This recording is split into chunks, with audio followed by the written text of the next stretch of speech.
can Strauss Zelnick. He can go operate a GNC somewhere. I'm milking that joke.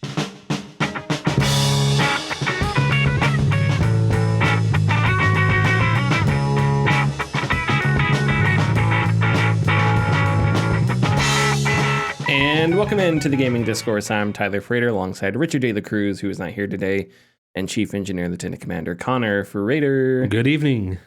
It is Monday, January 8th, 2024. Follow us on Twitter and Facebook at the Gaming Discourse. Go to our YouTube channel, YouTube/Gaming Discourse. Check, see our new videos. Patreon.com/The Gaming Discourse. So you can support us for $247, $10. Get your name in the video credits. Early access to our videos, access to our Discord server, and more. We're back to normal podcasts now after the end of the year, after doing our favorite games of 2023. End of the year, yeah. Look back and all that. I always enjoy that, doing that one, because it's always nice just to talk about a bunch of video games. But now we're getting back to the news, and we've got a lot to cover. Okay, so here we are, new year. Connor, what have you been playing? I've actually been playing a lot of Stardew Valley again. Wow, okay. Getting back into that. Yeah, it's a real easy game just to get back into. You have 45 minutes or an hour to kill, or while you're just laying in bed, grab the Switch, break out some days in my farm. Yeah, it's a cozy game. How long is a day in Stardew Valley? I was thinking about that. It's like real time. I don't actually know. Is it more than a half hour? I think so. Okay. I mean, we can look that up real quick. Google it real quick. Yeah. I never got into Stardew Valley. It's just not my thing. I don't know, I may try it out one day and get into it more, but 14 minutes 20 seconds. Oh wow, so it's way less. It's literally almost half. Yeah. half an hour. It's a quarter of an hour. Okay. That's oddly specific, 14 minutes 20 seconds. Yeah. Okay. And do you sleep through the night, or can you like do stuff at night? So there's a you can sleep through the night. At any point you can just go back to bed and just go to the next day. Mm-hmm. But the days last until 2 a.m, and then your character passes out and wakes up at 6 a.m. Oh, okay. Interesting. Yeah. Alrighty. Well, you have fun with that. Anything else? Not really. Just still grinding out what I can in Act 3 in Baldur's Gate. Oh, okay. So let's see. Do you have anything you want to say about Act 3? Minor spoilers for people that haven't gotten there yet. So just tune out for the next 5 or so minutes, starting now. So I ran into the Marina and her crew in Baldur's Gate proper.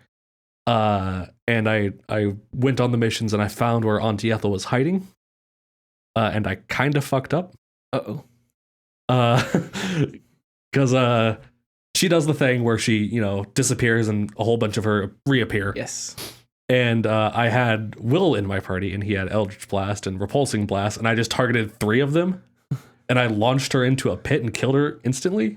So that ended the mission to save the child. Yeah. I was like, when was my last save? 30 minutes ago. Fuck it, the kid's dead. Oh man, that's too bad. Yeah, because the child's in her belly. Yeah. She got in her belly. Yeah. That's too bad. But, Did you find the potion?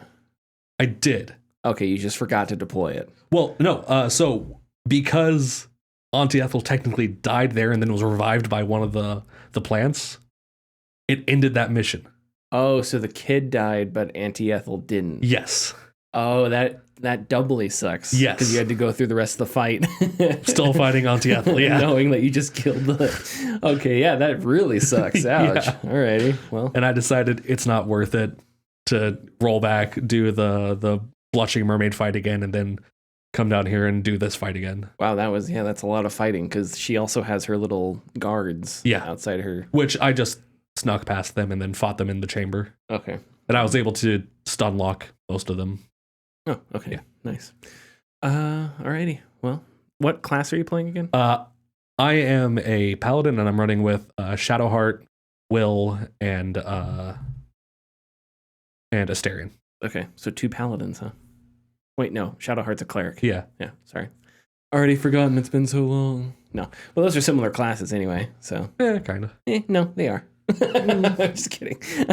All right. Tyler, I have over a decade of D&D experience on you. All right? We got a badass over here. I have a PhD, if they gave PhDs. I would have one in DMing, okay? Good sir. How dare you, sir? Yeah. I have a blog that I'm currently running that is an advice blog for teaching new DMs how to create more interesting combat using... You do? Yes. I started it at the end of the year. Oh, I was going to say, I've never heard of this blog. Yeah, no, I've been trying to just get a whole bunch published out before I, start, really promoting what's it called? It's the Lore Bard, and then the actual advice column is called the Lore Bard's Journal. Okay.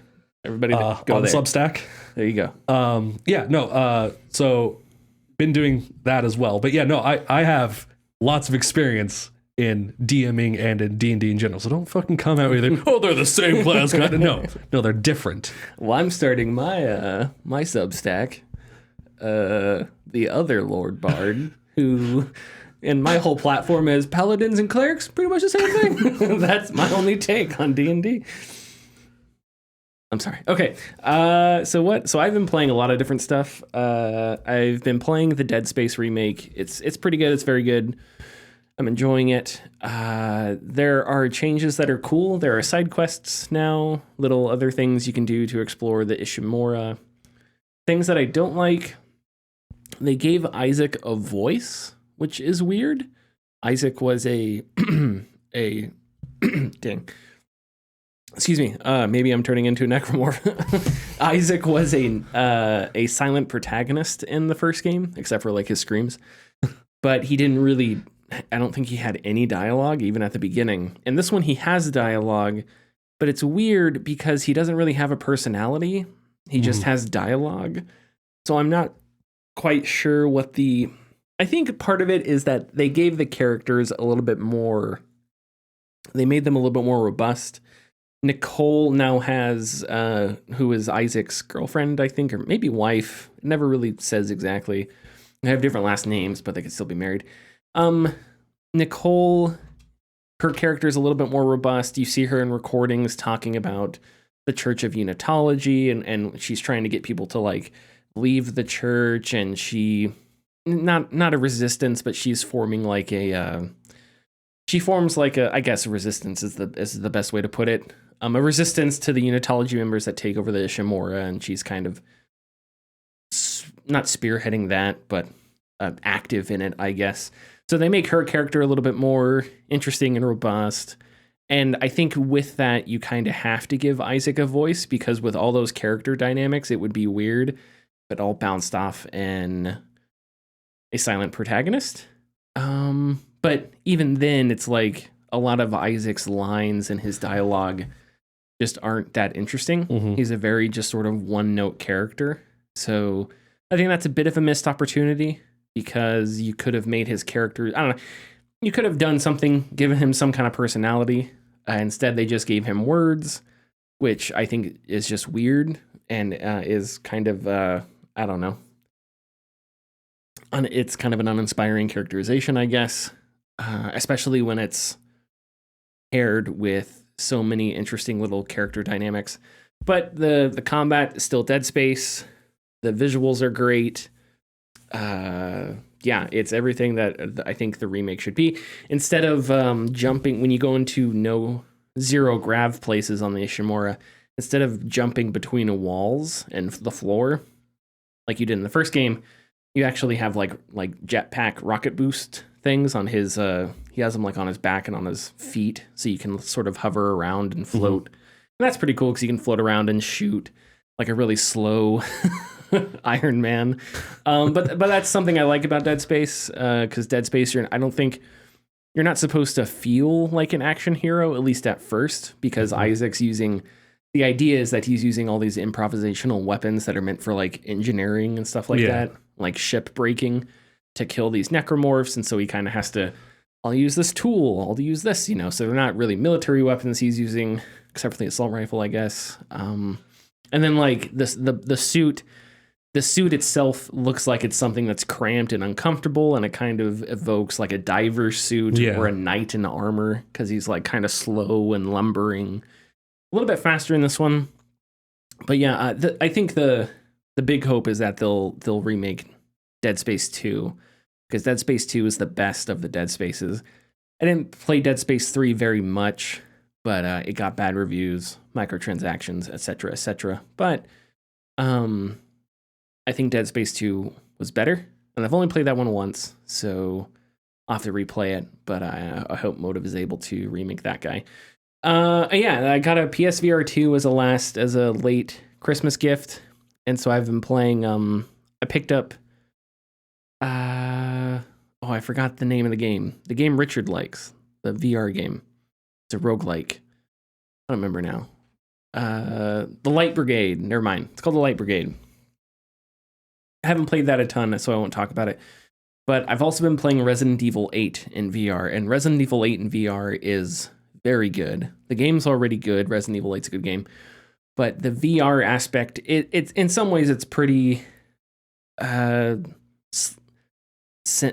incredibly simple. And I don't want to say like slapdash, but it doesn't feel super complicated. Like, for example, so weapons, anything you have as Ethan, you grab off your body. If you drop it, it just goes right back to your body. So you don't have to worry about anything. Okay. You drop your flashlight, it just goes back. You drop your gun, it just goes back. So instead of like switching weapons, and whenever you pick up and do anything, you're basically just dropping stuff all the time. So in a lot of other games, like in Alex, the weapons disappear and appear in your hand. That's kind of the translation of like a weapon wheel, where you don't really know, like, where's the character holding their guns? Not supposed to really worry about that. And then you have things like Onward, where everything has a pocket, and you have to put it back in that pocket to keep it. This one, it's just you drop it, it teleports back to your gun, teleports back to the holster, your knife, whatever. You can throw the knife, which I don't think you could do in Resident Evil 8. I don't think I'm remembering that incorrectly. I'm pretty sure that you can only like slash, because that's all you can do in a lot of Resident Evils. But in this one, you can actually toss the knife. I don't think it does much damage, but you can like, you can hit, what are those? There's like little goat things that you can hit, and if you hit them all, you get an achievement or whatever, you know? So instead of using bullets, you can throw the knife and do it. Or if there's a cage, if you shoot the cage, it'll fall, and a little item or a jewel will be in it or something. Instead of shooting those, you can throw a knife at it to save ammo. With weapons, it's just like with dropping items. If you just unload the magazine, and it's a full magazine, and you take another magazine out of your pocket, you don't lose ammo. So it's like, does that make sense?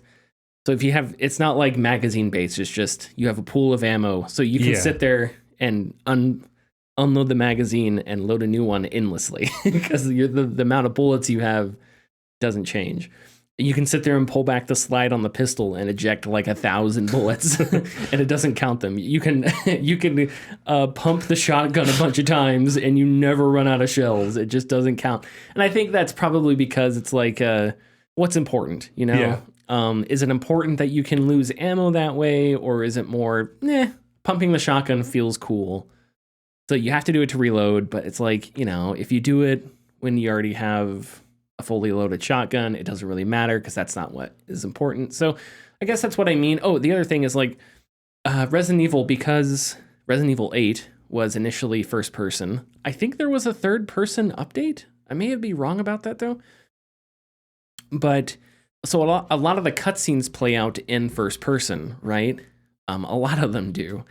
And what they've done is they just put those cutscenes in VR. So, you know, when Lady Dimitrescu picks up I almost said Alan Wake, picks up Ethan, right, and tosses him or something like that, your head is just the camera that it is if you're playing on a TV or desktop, right? And that can be disorienting, because you're not controlling your own movements. So you're moving, you're running, suddenly it's a camera pan, and your head is like the tip of the camera. And that can be somewhat disorienting. Yeah. because you're not controlling your movements. I've seen mods that work like that, like the Alien Isolation mod I played a couple years ago was the exact same way, where all those first-person cutscenes were just the cutscene, and you could like turn your head and look around. So it's difficult to like, how do you do that? Do you completely re-engineer those cutscenes? Do you put a screen up and play what Ethan is seeing on a screen in front of you? So I guess what I'm trying to say is they didn't. It felt like a pretty easy transition to VR. They didn't like reinvent the whole thing. Yeah. Not to say that it is a bad mode or anything. It's awesome. I think it works great. So yeah, the PSVR 2 itself is a very nice headset. It's a bit of a different fit. It has a halo top on it. So a lot of VR headsets have that top strap, right? You got a strap on left and right, and then you got a top strap. And then on the back, you'll have like a circle or a triangle, and your head is kind of, your headset sort of squeezes onto your head from the back of your head and the front of your head, right? Yeah. And then the top strap sort of stabilizes that. But with the PSVR 2, you've got a halo top that kind of sits where like the bottom of a baseball cap would sit in a sense. Okay. And then the headset itself almost dangles in front of you and sort of just sits on the bridge of your nose. So instead of other headsets where the headset is almost being pulled against your head, right? Where it's like tightened. This one, it almost like sits on your nose. It's a bit of a different fit. It took me a second to like figure out, wait, what? But it's pretty comfortable. And once I get it like situated, I think I like it a lot. It is a little weird taking it off because there's no like, oh God, where do I grab? With other headsets, you grab that top strap. That's the first thing you grab. With the PSVR 2, you don't have that top strap. So it's like, oh, what do I grab? The controllers are very nice. They remind me of the Oculus controllers. I think the Oculus controllers probably the best VR controllers I've ever had. Uh-huh. I like the Index controllers, but I think they're a little over-engineered. They've got a lot of stuff on it that is never really used, or it's kind of an awkward hand placement. PSVR 2, very similar to the Oculus controllers. They're very light, and they don't require batteries, which is nice. Battery time seems to be pretty long, and I was surprised how light these controllers are. And you got a strap. The strap sits on some controllers. The strap sits, I don't know, if you look at your palm and you look at your wrist, the strap sits like if you follow your pinky all the way down to the bottom of your palm, the strap sits right there and it's pointing out, right? But in this case, if you look at the back of your hand, the strap tightens at the top of your wrist, right? Kind of like where you would look at your watch. Yeah. Thank you for mimicking my movements. I appreciate this. This is also a Substack moment. No, and that sits against like the edge of the controller. So it's a bit of a different way of like fitting your hand, but still super comfortable. Yeah, the visuals are good. You can still see a bit of the screen door effect, which, if I remember correctly, the screen door effect, I forget. It's one of those things that I have to like consistently read up on again. But it's basically you're seeing, I think it's the division of the pixels themselves in the headset, right? Because you're so close to the screen. Oh, yeah. Yeah, is that what it is? Yeah. Okay. You're so close to the screen, it looks like you're looking, the headset screen, it looks like you're looking through a screen door, right? And it's known as the screen door effect. It's a common thing in VR. The higher resolution something is going to be, the lesser that effect is going to be because there's more pixels, whatever. But there is that a little bit, but it doesn't bother me in the slightest. Partially because I think I'm just kind of used to it, because a lot of headsets have that. And once you're in game and you're moving your head, and there's all kinds of different colors and scenes and stuff like that, it just kind of goes away. Yeah. It kind of optically illusions itself away, and it doesn't matter. But yeah, so it's a very nice headset. I got the combo pack with the Horizon game. Have not played that yet. Haven't even installed it yet, actually, but I plan on doing it soon. So yeah, having a lot of fun with that. I wanted to play 8 first because I think 8 is going to be the rougher of the two VR Resident Evil VRs. Okay. Resident Evil 4 VR is going to be interesting because we already have one. We got the a VR port of the first game. It was not a remake. It was just a port of the first game, and that was, I forget which company did that, but that's an exclusive to the Oculus 2. I don't even think it's on the Oculus 3. That I could be wrong. I mean the Quest 3. I think it's exclusive to the Quest 2. Could be wrong. And that was great. That was amazing what they did there. With Resident Evil 4, last year, the 2023 remake, I'm curious what they're going to do because that game is not in first person, right? So in Resident Evil 8, you can see that they sort of transitioned from first person to VR. You already had the first person infrastructure there. You kind of figure out how to do it. In this one, they'd had to take you and put you like into Leon's shoes, so they have to change things. You know, they have to give guns. I guess they already have textures, but the in-game textures, I don't know if they're the same as like the textures you see in menus. But anyway, I'm sure there's other work they have to do because and again, 8 is first person. You take that to VR. 4 is third person. You have to put that in VR. So there's other things you'll have to mess with and do. I'm sure a lot of the cutscenes will just be a little TV that you look at in front of you in VR, kind of. And I know there's been reviews and it reviewed well, but that's the one. And Resident Evil 8 is fun. It's very good. But Resident Evil 4 is my favorite one. Well, maybe outside of 2. 2 is very good too, but 2's more a survival horror. Yeah, so I think that's pretty much it. I also have been playing Tears of the Kingdom, which I feel like we were kind of mean to it. I love Tears. I think it's very good. I wish I liked the combat more there. And I wish, and it's not Tears' fault, but maybe it's because, I don't know, because I play on PC so much, but like all the frame dips and stuff do bother me a little bit. Mm-hmm. Again, that's not Tears of the Kingdom's fault. It can't do anything about the Switch. But to me, that brings down the experience a little bit. You know, every time I open what's not Mega Hand, what's it called? Ultra Hand. Mega Hand. No, Ultra Hand, you know, when Link can combine things and put them together, you know. Every time I open that, I get like a 1 second dip in frames. Mm-hmm.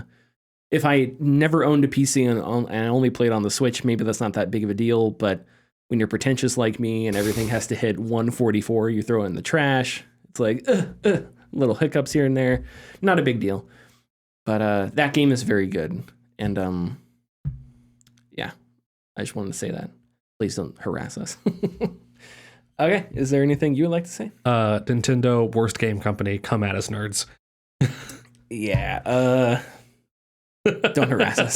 Hit the ad. Thanks for listening. If you like our content, please consider subscribing or leaving a like and comment. You can find us at patreon.com/thegamingdiscourse. And our tiers are $2, $4, $7, and $10 and include getting your name in the video credits, early access, and access to our Discord server. Yeah, so I got through the baby scene in Resident Evil 8. That was terrifying to see in VR. If you know it, you know it. If you don't know it, just know that Resident Evil 8 is like this ridiculous, campy horror. You know, you're like, oh, it's a vampire castle. There's this big sexy lady chasing after me. This is hilarious. And then all of a sudden, a right-hand turn, and it's the most terrifying game you'll experience. And you go back up an elevator, and it's right back to, woohoo, B-movie horror. And you're like, what the fuck was that? Well, there's one part, I just call it the baby part in Resident Evil 8. And that was freaking terrifying in VR. But I got through it. Not easily. I'm going to take a swig of water. Okay, stay hydrated. Let's get to the news. Nexon has been fined $8.9 million for misleading MapleStory players. This was first reported by the Korean Economic Daily. Nexon Korean Corp was fined $8.9 million by the Korean Fair Trade Commission for changing the probability of loot box items without telling players. In MapleStory, you can spend to get a cube, which, as far as I can tell, is like how you upgrade gear or something. You get a cube. Not all cubes are the same, so I guess there's better cubes, and you get those better cubes, and you can upgrade stuff better. I don't know. None of that really matters. In September 2010, so going back 14 years, 13, whatever, Nexon changed the probability of more powerful cubes to drop less frequently. Then, between August 2011 and March 2021, Nexon changed the probabilities further so that popular cubes didn't appear at all. According to Korea Economic Daily, Nexon brought in 550 billion won, I believe it's pronounced, in tentative sales from cubes between September 2010 and March 2021. So those 11 years. Google, just using Google convert money, that's right around $416 million, right? So that's a pretty large chunk of change. Part of the reason the fine is so high is that Nexon was fined in 2018 for giving out false info on loot boxes in Sudden Attack, which is another mobile game. Okay, so we haven't talked about loot boxes in a while, but this story has a couple different angles. I guess it bothers me that it's not surprising that this stuff is happening. Yeah. That fine is a lot of money. I do wonder if it's, at this point, if stuff like that is just the cost of doing business. If I don't know, if companies are just going to rationalize it as, hey, this is just what we have to do to make money, you know? So we're going to have to eat those fines, but we'll make up for it on the back end. People make games reporting on loot boxes whose probabilities change depending on how much the person that gets the loot box spends. So there are other avenues by which companies are manipulating loot box probabilities. Yeah. We don't know which companies are doing that, just that technique exists. So I don't know. And then also, I'm sure there are a couple different solutions here, like making probabilities transparent and stuff like that. And honestly, I think the best solution is just to get rid of loot boxes altogether and get rid of mobile live service economies altogether and think of a different way to monetize games that isn't dependent on whales and isn't, isn't dependent on economies that bring about this kind of stuff, and I think reward this kind of stuff. Would you have anything you would like to scream about? It is good that that Nexon is being penalized for this, but I think the question being brought up should be, is this, an incentivizing enough penalty to signal to other developers that they shouldn't be doing this, or is this just going to be a slap on the wrist for Nexon? Yeah, the regulatory bodies have been kind of weird about loot boxes. We also know that I think in some countries like the Netherlands that I think outlawed Diablo Immortal. People just are playing it anyway, and I think just buying loot boxes anyway. So part of the issue with regulatory agencies and regulatory bodies and regulations in general is putting them in place is great, but then you have to enforce them, right? Because there's antitrust stuff, there's all kinds of stuff in the world that tries to protect people from corporations, but the problem is you have to enforce those rules. And I'm not an expert in antitrust law. I'm not an expert in any of that stuff. But I think it's probably a good thing that we try and make the average person less susceptible to manipulation and theft from corporations. And to do that, we have to have regulatory bodies that enforce the laws that are put in place. And obviously, that's not necessarily easy. We also have to have politicians that are willing to do that, and not politicians that side with the corporations that manipulate and stuff like that. We don't want the ESA to have a say in this kind of thing, although they do.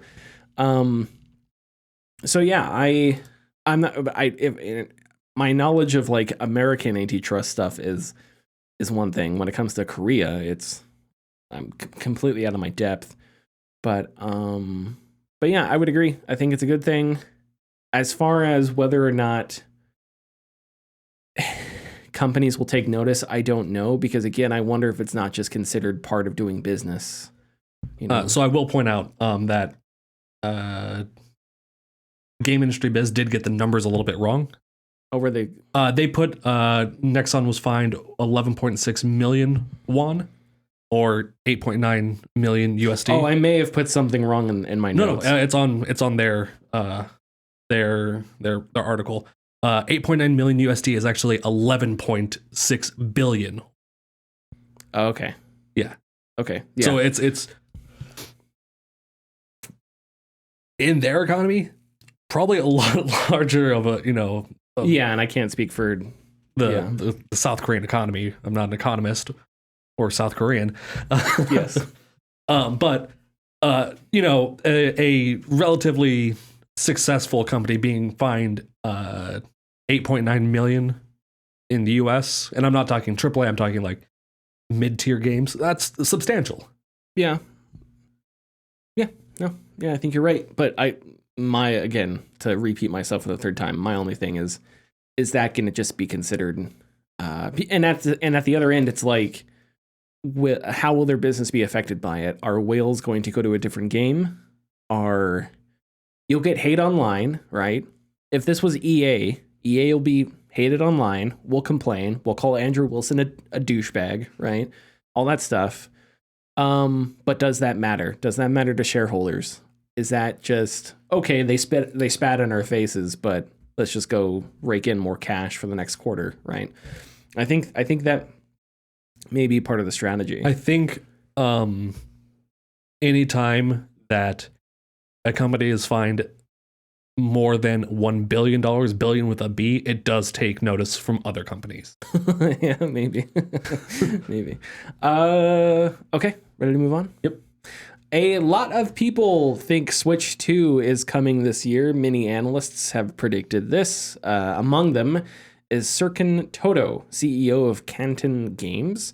Toto told GameIndustry.biz that he predicts Switch 2 to be around $400 and to be an iteration rather than a revolution, saying, quote, Nintendo might add some bells and whistles to the device, but it will be similar to the current Switch. And because there is Pokemon, and Pokemon is associated with handheld gaming, there is no way on earth Nintendo will drop the potentially feature for their next big thing, end quote. Toto also predicts games will cost $70, which I think is already a thing. I think he means more baseline 70. Sure. Rather than some games will be 70 and some games will be 60. I think he's leaning more towards games will be generally $70. Sure. Some might push more, like third-party stuff on the Switch too. Okay, yeah, that makes sense. All right, what do you think about Switch 2?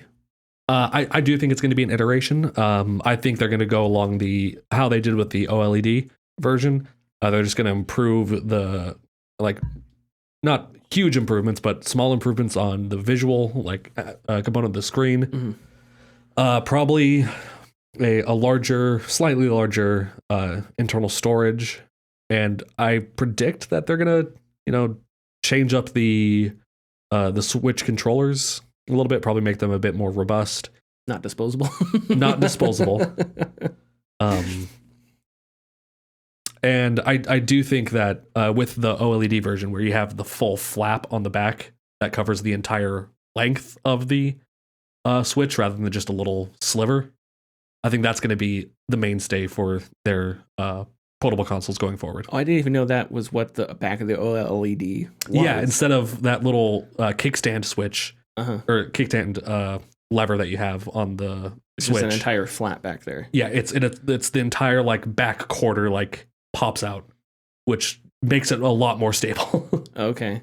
And is that where the micro SD card and stuff is located still? I believe so, yeah. Okay. Yeah, this makes sense to me. I guess my thing is I do wonder what... And maybe I'm thinking about this too much because it's a new Nintendo product, right? So people are going to want it. So it's a new thing, people are going to want it. So that's one. But at the same time, what is the incentive for people jumping to Switch 2? If it's just an iteration, how much of an iteration? What's there? Tears of the Kingdom came out last year. Mario Odyssey, not Odyssey, Mario. I forget the latest Mario game. Yeah. Came out last year. So what do they have in store this time? I think Toto predicted that they'd have some kind of Mario something to launch, but you have to have some kind of launch title, right? Uh-huh. And in this generation, long games are super popular. Your Fortnites, your Minecrafts, whatever, right? Games that are just played forever. So if those run fine on the Switch, as far as I know, so what's your incentive to go over to Switch 2? Is it going to be good enough to warrant $400? I'm not downing it. I think it could very well be because it's a new Nintendo product, so people are going to go.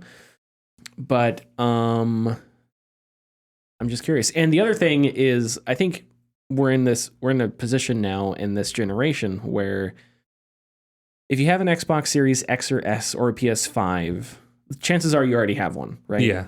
I think most people that have wanted one of those, it's no longer super difficult to find. We've had a couple like holiday cycles. We've had bundles. We've had all kinds of stuff. And lots of games that get people out buying the new console. So if you were somebody that prioritized that over Nintendo, you probably already have that console. Yeah. So, and you've had it for a while. Does that incentivize getting a new Switch? Because you've had the new Sony or Microsoft product for a while. Here comes the Switch and they're in the middle of the other companies' generations. I genuinely believe that it depends on what is launching with Switch 2. Because if it's nothing amazing, people are going to stay with their Switch until more games come out. Let's field this question. Okay. Let's say tomorrow, Nintendo Direct, they announce the Switch 2. Let's say there's a 2D Mario game, I don't know, something like that's announced. Something that'll drive a certain corner of the internet crazy, I'm sure. But yeah, for us, is that a super duper excitement, or is that I'll wait till next year? I'll wait till that's maybe not even next year. That's going to be wait to see what else they're putting on it. So for you, it would be I want a killer app. Well, I think for me to be interested in the next Switch, it's going to be a larger, more robust title than maybe a 2D Mario platformer. Okay. If it's backwards compatible, which some people speculate it may be, and let's say you can play Tears of the Kingdom on it and you can transfer your saves and all that. Let's say it runs better on the Switch 2. Does that incentivize you? No. Okay. Let's say it releases with Half-Life 3. Does that incentivize you? So the first issue is I still haven't even gotten close to beating Tears of the Kingdom. Mm-hmm. I just didn't really have an interest in beating it. Sure. The game is the problem there. Yeah. Okay. And it really depends on what they're releasing it with. Okay. If they're releasing it with like a really let's say a new Pokemon RPG. There. Possibly. Okay. Yeah. And it's not coming out for the original Switch, only Switch 2. Which if it's like a mainline Pokemon game, then the next one where it comes out as 2 versions, I'll probably give it a year. But if they're releasing like a new, like more like Legends of Arceus, okay, where it's like a spin-off. I might try and pick one up. Okay, interesting. But I think like the real driving force for me, like if like I would be like wanting to get one near release date, is if they just have like a really dense like Mario Party game. Okay. One that has more mini games in it than other Mario games have had. Something that has a lot of replayability, because that's really where I think the Switch and Nintendo stand out, is their party games, because you really don't have that. Yeah, they're multiplayer, like local multiplayer party games. You don't have that really on a lot of modern consoles from Xbox and PlayStation. Yeah, well, and the hardware is relatively so much cheaper that people don't mind buying new controllers as opposed to, you know, a new DualShock or DualSense, which buying a new DualSense is like buying a new car at this point. Yeah. It's like, oh man, as soon as I take this thing out of the box, it starts to depreciate. You know, it's like, Jesus. So I guess there's that. Okay, that's interesting. Yeah, I don't know where that line is. I don't know where the line is between, like, I'm sure there are a ton of people that'll just buy it because it's a new Nintendo thing. Yeah. Therefore, buy. But I think there are a lot, and I think Richard would agree with me. Well, Richard, actually, I can't speak. I don't know. I wish Richard were here. I don't know what Richard would be because he's going to be cynical about it. I think Richard, he's going to be pissed off when people come in. You have Switch 2? Doesn't come out for another year, motherfucker. Stories. Yeah, exactly. He's gonna have a lot of PTSD moments when he gets questions about the Switch 2. Hey, do you guys have any Switch 2? It doesn't come out until like December, and it was announced. You guys out of the Switch 2? We don't even carry new consoles. No, but I do wonder. Yeah, it would be okay. We're curious. There is going to be Richard, if you're listening, text us, even though this isn't live. It is going to sell well when it releases, because the Japanese market's going to buy the hell out of it, and then you have Nintendo fanboys everywhere else that are going to buy the hell out of it. So it's going to sell well. Yeah. But I don't think it's going to be as well selling as the Switch was. Well, yeah, but it had Breath of the Wild at launch. Yes. And there was a lot of positive momentum heading into that. Yes. Yeah. Nintendo was coming off of a mediocre console. Yeah, the N64. Yeah. Because there wasn't anything in between. No, it was the Wii. It was the Wii and then the Switch, that long gap where they had nothing else. Yeah. They're coming off of a mediocre console release that had, you know, people enjoyed it, but I don't think it was in conversations with Xbox and PlayStation. And I think Switch has been relatively in the conversation. It's like people have a Switch and one of the other consoles. Yeah. No, yeah. By nature of its price point, yes. And by nature of a lower bar of entry. And I think Breath of the Wild is a big part of that. Yeah. Because I think Breath of the Wild brings in a lot of people who may not necessarily have that much interest in Nintendo IP. But seeing Breath of the Wild changes that. Yeah. And I think that's really where it stands, is what is coming out with it, which is what's going to determine how successful it is. I wonder, maybe a new Mario Kart? Think they'll do Mario Kart 9? Maybe. That's sort of that's evergreen. So I don't know, Mario Kart keeps being, because every time you buy a new Switch, it's like, you know, somebody buys, but Switch purchases have gone down. Well, yeah, I think they've slowed down a lot. Everyone and their dog owns one. Yeah, everybody's got like 6 Switches just laying around. You get a Switch for each room now at this point, you know. So, okay, interesting. Oh, if only Richard were here. All right, moving on. So a couple of weeks ago, we did a segment where I read through something. We reacted to it. I took the name out of nowhere, the Gaming Discourse reading series, which no other podcast has ever done.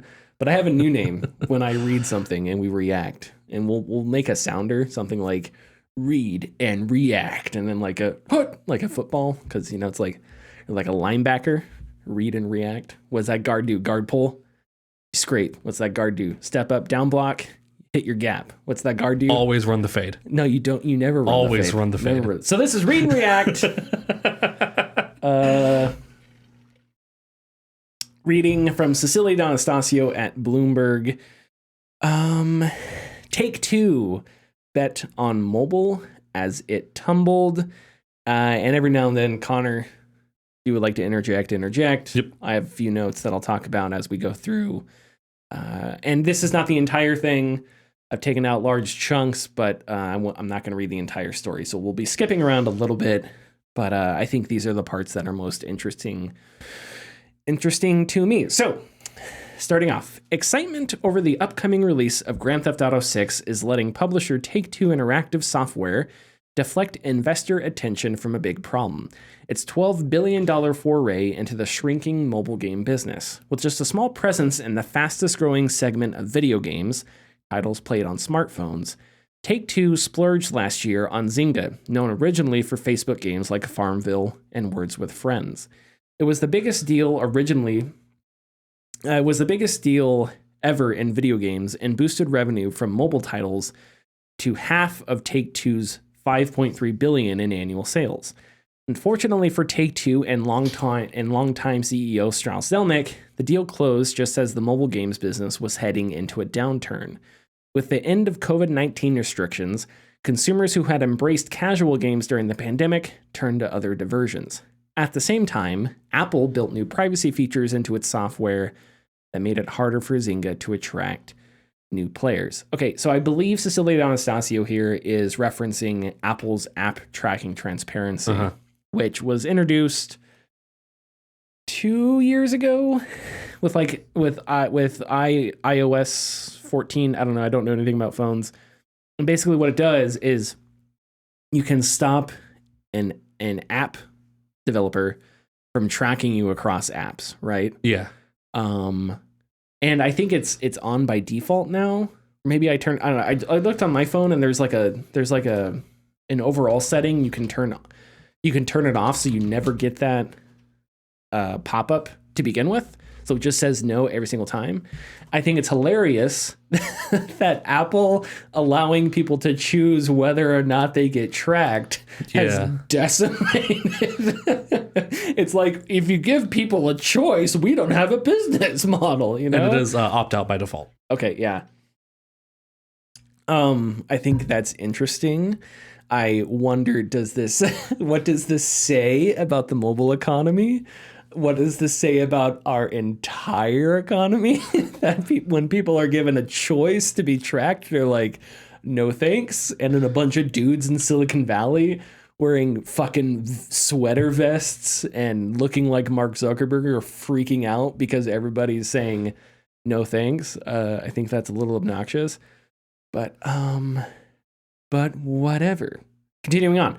Since the spring of 2022, sales from Zynga's 5 highest grossing games have fallen 23%, according to researcher Sensor Tower. It's part of a broad decline in the $90.4 billion mobile games market that began in 2021 and is expected to let up starting next year, according to researcher Newzoo. Another thing is, we got angry during the pandemic because we all saw that was artificial, right? Yeah. That bump was not real. It was a lot of people spending time at home. They didn't want to see their kids. It was a lot of people at home and they were like, I'll play games, whatever. It was not sustainable. People had to go back to work, go back to the office. They returned to other hobbies, whatever. And so that bubble burst, right? And it's like everyone kind of saw that, okay, these things are not sustainable. And the only people that didn't, or that saw it and just didn't care, were companies. And so they hired a ton of people to like sustain that bubble as long as they could, assuming that it was going to continue an upward trajectory or plateau after. And instead it did the thing that I think everyone predicted. It went back down. It deflated. Yeah. And so here we are, still picking up the pieces of what I think is just a nonsensical economic evaluation. And I don't, and I in one sense, I understand the decision making, right? Because if you're a company and you know the bubble is going to burst, is it worth hiring 1,000 people, like a seasonal retail job? You hire a bunch of people, you have them help you generate cash in this time when a lot of cash is flowing, knowing that in the future the bubble's going to pop and you can just lay them off anyway. I think that's probably part of the equation too. That's a sucky, nasty part of the equation, but I think that's probably part of it too. Well, I think a part that people don't think about with companies hiring during the COVID quarantines is that companies were investing in people working from home. So that's money they're just losing. And I think a lot of the layoffs are coming from companies over-investing on hiring, over-investing on people working from home, and then having to justify these commercial park spaces where they have the lights running all the time now. They have AC running all the time now, where they could just have turned that off during COVID restrictions, have it on incrementally when people come in. But now that they're pushing for everyone to come back because they have to justify these big purchases, having real estate, they have to justify having this real estate, that they need to cut costs, and they over invested during the gaming bubble. And now that it's burst, they're in panic mode because now they have too much invested in not enough return on investment. And Apple's not letting them track consumers, and their pets' heads are falling off. It's all very mass bad. hysteria. Mass hysteria. Dogs and cats living together. Mass hysteria. Okay, reading. Take-Two was among the last of the major publishers to scoop up a mobile games company. The Zynga purchase, financed with cash and stock, provided a stable of proven titles. The goal was to prepare the company for the coming hegemony of mobile gaming. But after soaring to new heights during the pandemic, mobile gaming revenue fell by 7% industry-wide in 2022, according to Newzoo, and is expected to finish 2023 with another 2% drop. This story came out, I think, like December 26th or something like that. Take-Two has lowered projections for Zynga this year, saying in November the division would account for 49% of total bookings, a measure of sales, down from a projected 53% 6 months earlier. Zynga's debut in gaming was electric. Farmville, in which players operate digital farms, shot to internet fame after its release on Facebook in 2009. But investors couldn't see a sustainable business model that extended beyond volatile social media or advertising. And Zynga's games weren't sticky enough to keep users long term. The company's initial public offering came off at less than half the $20 billion market value some analysts said was possible. In an Ars Technica report, developers complained that the company's focus on acquiring new customers and getting them to spend money made the games less fun. Apparently, that's not an issue anymore because that's the only reason so many mobile games exist. Anyway, analysts say Zynga was struggling before the acquisition, with its more recent titles failing to go viral among mobile gaming fans. Today, Zynga claims not one of the 10 highest grossing games on iOS or Android, according to data from Sensor Tower and Data.ai. Just 3 of its games are in the Apple iOS Store's top 50 highest grossing titles, from companies it acquired for a combined $4.2 billion. Empire of Puzzles, Mech Factory, and Toon Blast. The latter saw 50% growth in in-game purchases over the last couple months. Lewis is I edited this part out. Lewis is a financial analyst. I don't remember the guy's first name that Bloomberg cited. Okay, here's an interesting part here. Star Wars Hunters has been in development since at least 2018 under a team of about 150. A timeline more typical of a blockbuster console game. Zynga's Boss Alien subsidiary previously made only car racing games for mobile phones. A complicated arena combat game, Star Wars Hunters was their first of such scope, and under a multi-year license deal with Walt Disney, Star Wars Hunters must clear a certain quality bar while operating on both mobile devices and the Nintendo Switch. This frustrates me to no end, because it's just one of those endeavors that just sucks from all angles, and it sucks from all angles from the very beginning. Because a Star Wars hero shooter, arena shooter is a cool idea, but it's being made through the prism of live service bullshit. Yeah. And so already you've clipped it at the knee from the get-go. I may be wrong in this analysis, but I also think another problem is that you're making it full mobile market. And in that, you have to make certain concessions, let alone what economic concessions you're already making. And what makes all that doubly frustrating is we don't have a rush of Star Wars games right now. In the past few years, we got Squadrons, Jedi Survivor. Is that it? Am I missing other Star Wars games that matter? I'm sure we've had mobile games that no one cares about, but I think. Is that it? There may be like a third one in there I'm forgetting. I don't know. There's the one that's coming out soon-ish. There's Star Wars Outlaws. Yeah. That's late 2024. It's late this year. Yeah. That's Ubisoft's open world game. So the point I'm trying to make here is if this license deal with Disney was made and the idea was, okay, we're going to give you a license to make a specific game. It's going to be this. And they said, okay, that's a sucky deal to begin with. If it's their choice, and this endeavor started off as, hey, let's make a Star Wars arena shooter. And one of the decisions behind that, or one of the rationalizations, I should say, is we have to do this because we don't want Star Wars games competing with one another. You're not. You wouldn't be competing with Star Wars Outlaws, right? If you could release it before, if you could release it first or second quarter 2024, and it's a multiplayer game, right? Mm-hmm. So it fits a different niche than Star Wars Outlaws, or than whatever the next Star Wars Jedi game is, right? So it's a genre that Star Wars has not touched in a long time, a multiplayer game, and it's Star Wars, which is not, I think, saturated at this point. And I think that's an interesting idea. But instead, it's all funneled through live service bullshit, and that just sucks. Because then what you're saying is this game exists because we need to find 100 people or so that are going to spend a disproportionate amount of money on this game. And that's why this game exists. It does not exist to be interesting. It does not exist to be good. It does not exist to have fun with the Star Wars license in a creative and fun way.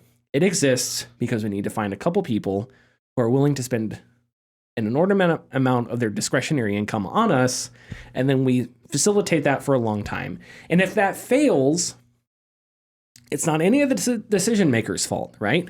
It's the people who are making the game. It's the studio that was making racing games for mobile.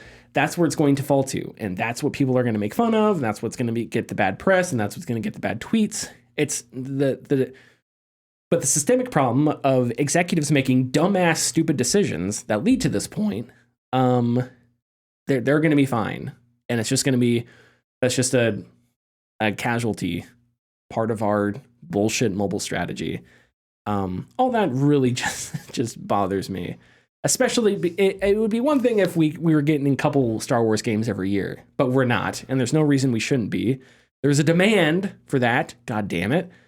And it's not that I'm I like Star Wars, but it's not that I'm like jonesing for a Star Wars game. It's more that it just makes economic sense. And all these companies and executives and CEOs are just frothing at the mouths like hyenas, trying to figure out how to make their companies profitable. And there's clear avenues to do that, but instead they want to hit home runs. They can't just play small ball and make sustainable business goals, especially when the opportunity is there. The second baseman shifted over. Damn it. There's no one in the gap. You don't have to hit a home run. We're only down by one. Just get on base. A little dinger right behind him. That's all my sports analogies. Okay. I just want to go ahead. Chime in real quick. Star Wars Hunters looks like it could be a great game. It looks cool. It's not something I'd be interested in because multiplayer, but I think the concept is cool. Yeah. There are smaller things that do bother me about it, but they're like about the game itself. But it does look like it could be potentially a competitor for like a Valorant or an Overwatch, yeah. And actually have some ground to stand on because it has an established IP already. Yeah, exactly. That will draw people in. But it's not going to. Because and it's another one of those things. I don't know. I don't know. Making video games is incredibly difficult. It's one of the most difficult things on the planet to make a video game, right? Right behind like landing on the moon, and then it's making a video game. Incredibly difficult. And I'm being somewhat facetious there, but it is difficult. It is incredibly difficult. So to make up for that, why don't we make financial decisions that I think have the highest probability of success, right? To me, highest probability of the success does not necessarily mean the most money in return. But that's not how everybody sees it. And when we talk about game economics and sustainability, right? How all these executives complain and bitch and moan about how expensive games are being made, how expensive games are to make nowadays. And it's like, but nobody's telling you they need to be that expensive. Yeah. Nobody's telling you need to work 10 fucking years on a game. You may tell yourself that, but they're creating this self-fulfilling prophecy where every game has to be $400 million and have a 5-year development time. But that's just not, nobody's saying it has to be like that. It's your own PR firm and it's your own self-created monster that has created that environment. And it's like, now we're getting to the point where mobile games have a staff of as Cecilia D'Anastasio says, has a staff of 150, something that's reserved usually for a console game. Prey 2017, Prey was like a gun and one story point away from being a masterpiece. had a development team of 100 people, right? Yeah. Now, was that enough? I don't know. I'm sure there was crunch. I'm sure that they probably could have done other things. But the point I'm trying to make here is that, right? A game that was just inches from being an all-time immersive sim masterpiece. Yeah. Had 100 people. This game, which looks like it's in trouble, which is going to run into live service bullshit, which people are going to be disappointed when they learn what it is, has 150 people working on it. Do we need that many people? Or is that a can of worms that we opened and we don't know how to control it? And so we're just throwing fucking money at something, hoping that we get a fastball down the middle and we hit a home run.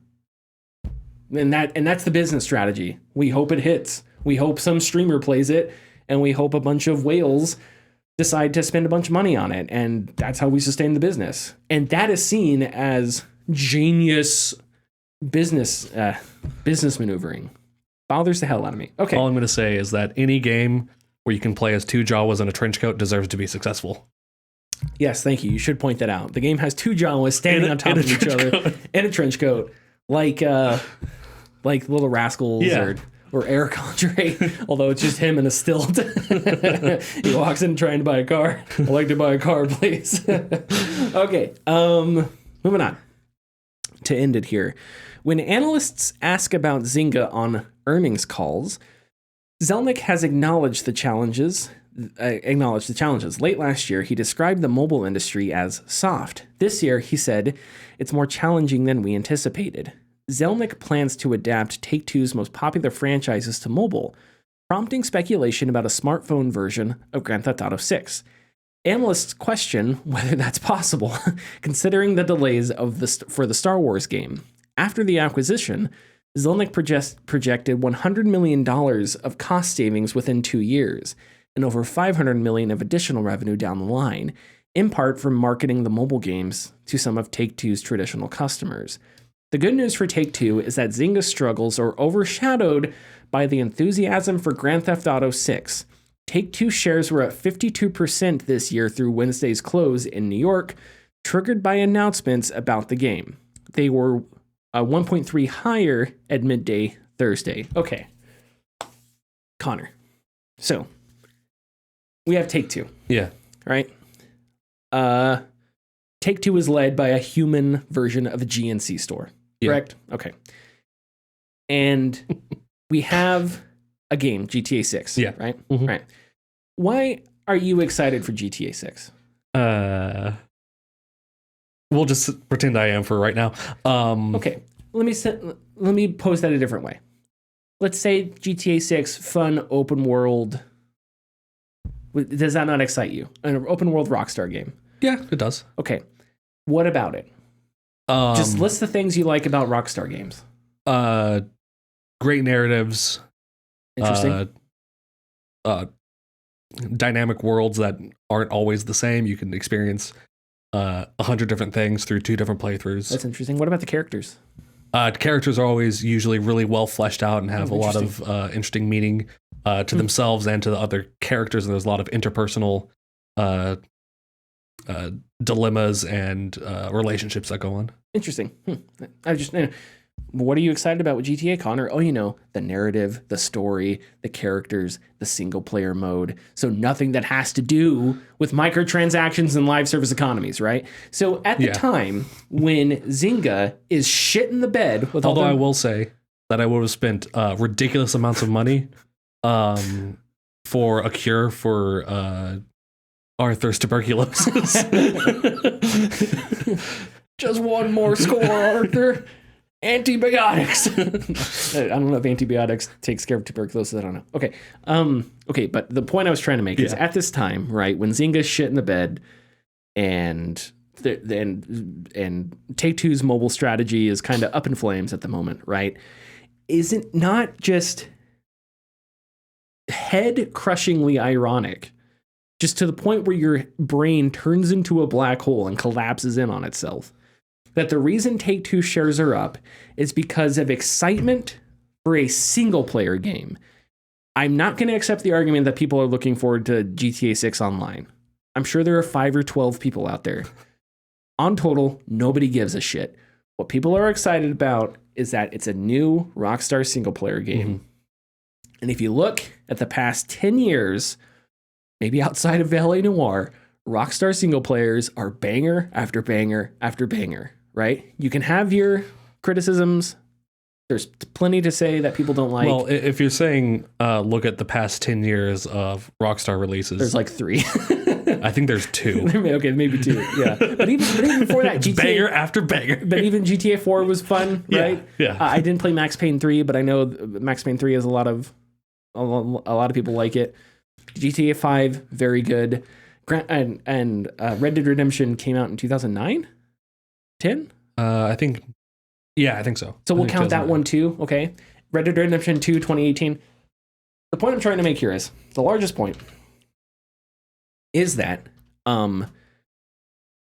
people are... The hype and the optimism around Take-Two right now are not because of its mobile titles. If anything, if it talked more often about mobile titles, that shit would be down. Well, no, it wouldn't. The excitement would be down though. Yeah. But this excitement is generating economic growth, and it's excitement for a single player game. That bothers me. It just bothers me that, is there anybody that's asking that question, that's saying, hey, that's interesting? It seems like the hype being generated is for something that we are not focusing enough of our business on. And instead, we've got Star Wars Hunters, which has real people behind it, and I don't want to like denigrate it before it's come out. I think the premise of it could be so much better if it was disconnected from live service bullshit, but it's not. So here we are. But anyway, you know the point I'm trying to make. Mm-hmm. Does a single shareholder, does any executive see that and go, oh, that's interesting. A single player game is what everybody cares about. And that's why our company's stock is up at this moment. Interesting. But Tyler, gamers don't want single player cowboy games. Yes, you're correct. Whatever. We don't have Richard here, but we can play. Oh, is there anything you would like to say? I'm sorry. Zelnick projected the 100 million cost savings within 2 years. I figured out real quickly how they could save 40 million, like an additional. What's that? Reduce Zelnick's salary by 40 million. Yeah, there we go. How about this? How about make me CEO?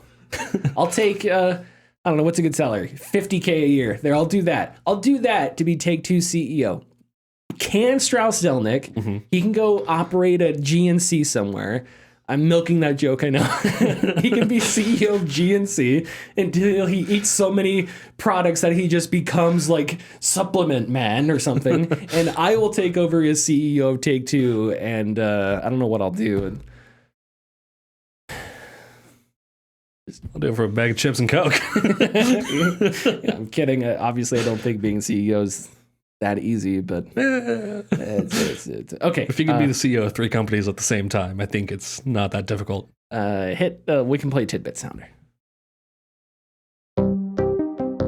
What if I told you, in this world, there are bits, and there are tids, and Richard is the only man who can put them together into tidbits.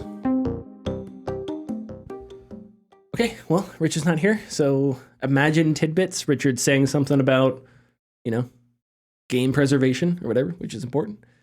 Being angry at gamers. Being angry at gamers, being angry at us, being angry at customers. Richard's a very angry man, but that's okay. Justifiably. He fights the good fight. Yeah. Follow us on Twitter and Facebook at The Gaming Discourse. Go to our YouTube channel, YouTube/Gaming Discourse, Patreon.com/The Gaming Discourse. We'll see you next week. Bye.